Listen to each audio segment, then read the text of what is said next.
For the last 2 weeks, I have been daily driving the Ayaneo Am02. Every single day for the most part. Actually, I use this, I swear to God, more than my main computer.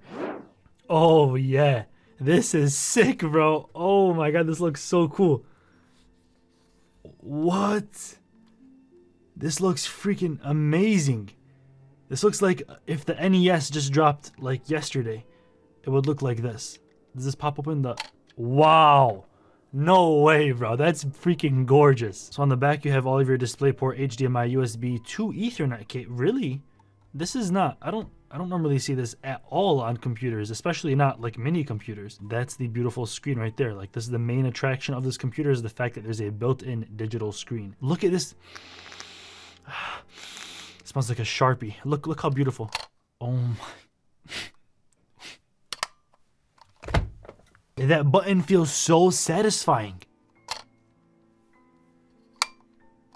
And this is really heavy quality metal, I can tell. Oh my, just listen to this sound.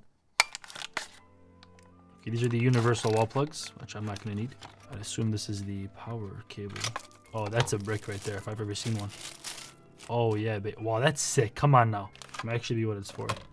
This is, okay, we have really tiny screwdriver. I'm not sure why they included this. Maybe so you can like open this thing up and add some more stuff to it. They give you an HDMI cable. I'll give you my full in-depth feelings about how I felt using this for the last 2 weeks. Is it worth it? That's the first question. Let's assume that you're going for the one that cost $531 on their early bird pricing that gives you 16 gigs of RAM and 512 gigs of storage. I think it's pretty damn worth it. And I'll explain why. No, I'm not going to even mention how... That sounds freaking amazing. I'm not going to even mention how it has an OLED screen at the start and it's so cool, and you can put FPS counters and you can change the TDP from it. That's really cool, and it's touchscreen and all of the above. But that's not even why I like this thing either. The real reason why I love this device, and look, I can make a horrible review. They just gave me this for free, but I can say whatever the hell I want.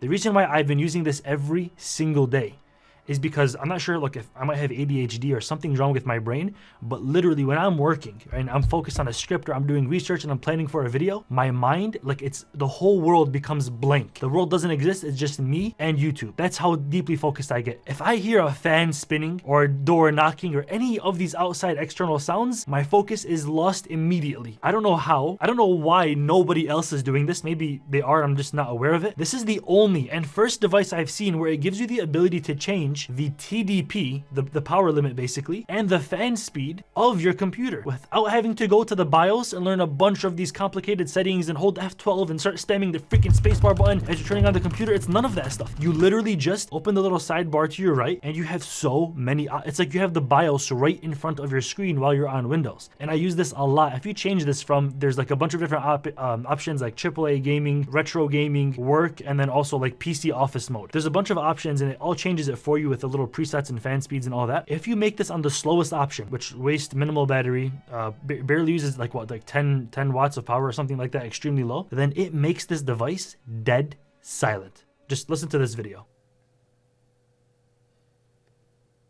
Speaking of the other features that you're also paying for, this thing right here, do I think that this is worth it? I think it's actually pretty worth it in a sense where it just looks cleaner on your desk. You don't have to see all these like USB ports and all of the above. It just looks like it's like a futuristic kind of machine. I find that pretty cool. The buttons are also really high quality. And the most important thing which sets this apart from any other mini computer is that it has a freaking screen. It has an OLED screen with the date, time, all of the stats, your FPS counter, all of the above. And that's sick. That's really cool. But is it useful? Is there any utility to it? I'll be honest, I never, not once, during my 2 weeks of using this, look down at the screen. For whatever reason, if I was gaming, if I was working, whatever it was, I never found a need to look down at the computer as it's on my desk and say, oh, I'm at 45 FPS right now. Like, it's not really too useful if we're being honest. Now let's talk about gaming. I played Call of Duty, I don't know how, on HD, all low settings. I was getting 95 FPS. How the hell is that possible on a mini computer? I don't know. It's actually playable. If you're not too into being really serious and sweaty of a gamer, you actually could run Call of Duty on this decently. And it could actually hold up for a few games if you want to have fun. I played Lost Ark. Didn't know how to find the FPS counter on that, so I gave up, but it ran very smooth. I also played Sonic Heroes on an emulator. That ran absolutely no problem. Dolphin emulator was crushing it. And overall, it did really well as far as gaming goes. I think this can really hold up really well well if you're just the casual gamer. iSpace 2.0 is a user interface kind of software that this thing comes with. When you boot this up for the first time, or actually every time, you get greeted with this black screen and it shows like an Ayaneo logo, and it boots you into this game selection tool, assuming that you're buying this only for gaming. Every time I would open up the computer, I would see it, and if I did use this for an example, if this was like my standalone emulation machine or my gaming machine, it'd be cool that when you boot up the Windows PC, it feels like you're in like an actual gaming console software. I like that a lot. But if you're not a big gamer like myself, you're just gonna find yourself escaping out of it every single time. The only thing that's really useful from iSpace 2.0 in my opinion is the fact that you get to choose obviously the TDP, the settings. You're basically getting BIOS grade customizations from your Windows computer while you're on Windows. So what is my Lucid review of this product? You know, I'm unbiased in my review. You know, I can't be sponsored or paid off to rate something higher, even if they give it to me for free. This rating, my Lucid review number for this, out of 10 would be a 10.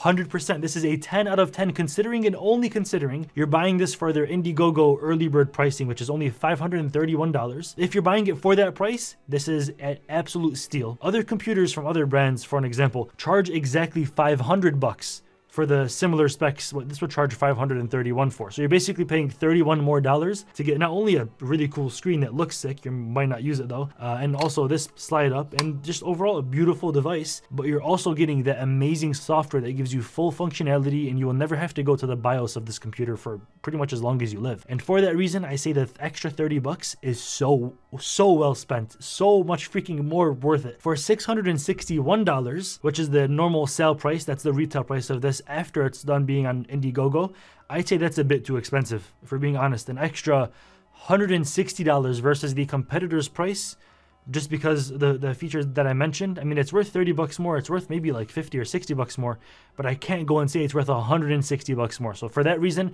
I'd bring it down to a 8.6. Thank you all for watching this video. Thank you for staying and subscribing and being a supporter of Lucid Review. I love you. Not really sure how else I can say it. I love you. Thank you so freaking much for watching this video and staying till the very end. It really, really means a lot to me that you found me that interesting, so you can stay till the end of this video. Not everybody can say that. The majority actually can't. So thank you. And to those specific that are still here, I love you. Stay dreaming, stay lucid. I'm out. Peace.